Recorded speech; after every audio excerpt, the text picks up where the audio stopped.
the Cabinet Secretary of Defense. He says that now, policemen, yes, if you have stayed in one post longer than 3 years, your time has come.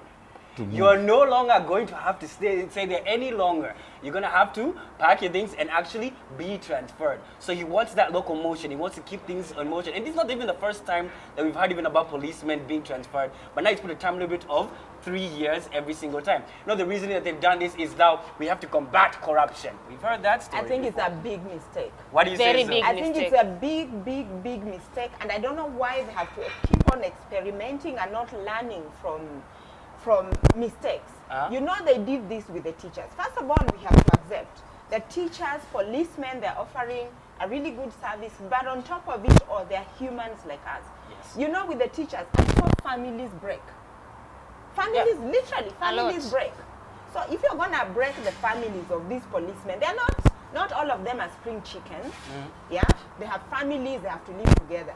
So you go to a place 3 years, and then you move, and then you move, and then you move. They should learn to what happened to the teachers. Now here's the I thing. have relatives who are actually teachers. And it reached a point, this family was almost disintegrating. And they need to set roots somewhere. So yes, there's corruption, but it's a big mistake. We need to find a better way. Actually, I would feel sorry for a woman who is trying to build a family, and then you're told, move. You get a baby here, are you going to move with your kids? You know, this story reminds me of when my husband was transferred and we were living in the city and then we had to go. At that time I had a small child, so I was like, okay, let's go. But on getting there, 1 year down the line, now I need a career, I need a life. That had not hit me at that time. But now when I'm there, that is when it hits me. My business cannot function here. So it brought a lot of strain and a lot of, like, trying to make all of your lives balance. And remember, it's not easy for you to just say I'm throwing because you don't know where you'll be transferred to next. You're just living with uncertainties and things like, for example, if right now I have 2 kids, now he's transferred again. Am I supposed to move with the kids, transfer schools, plan again to leave? I feel like if they are going to be transferring them, let it be from one office to the other within the same city. Do you have any original thought? Not far. Yes, listen, do you have any original thought? The original thought is that, and I don't disagree, I don't agree because one, the security forces, the way we govern our country is totally different from teachers.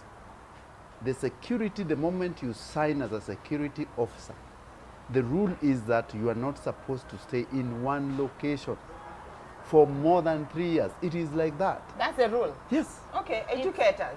Number one, why? Because the police, when they get used to the locals, there's a lot of things which go bad. The police should be seen to bring peace and order. And what has happened is that the policemen, when they come and they set businesses and they start running matatus like in the city, they don't want to move, so they concentrate in. Remember, a police officer does not wake up 8 o'clock to go to work.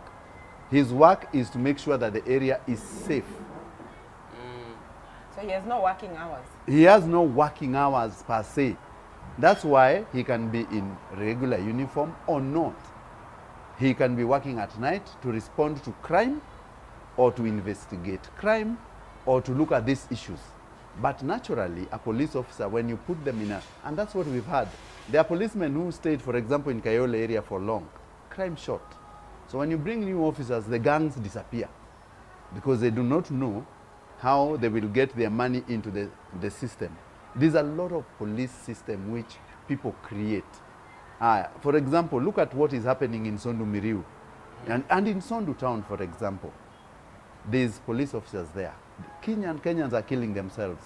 But now what has happened, we've brought new police officers who do not have any affiliation or any shop is running in the center, who is being patronized by the one tribe.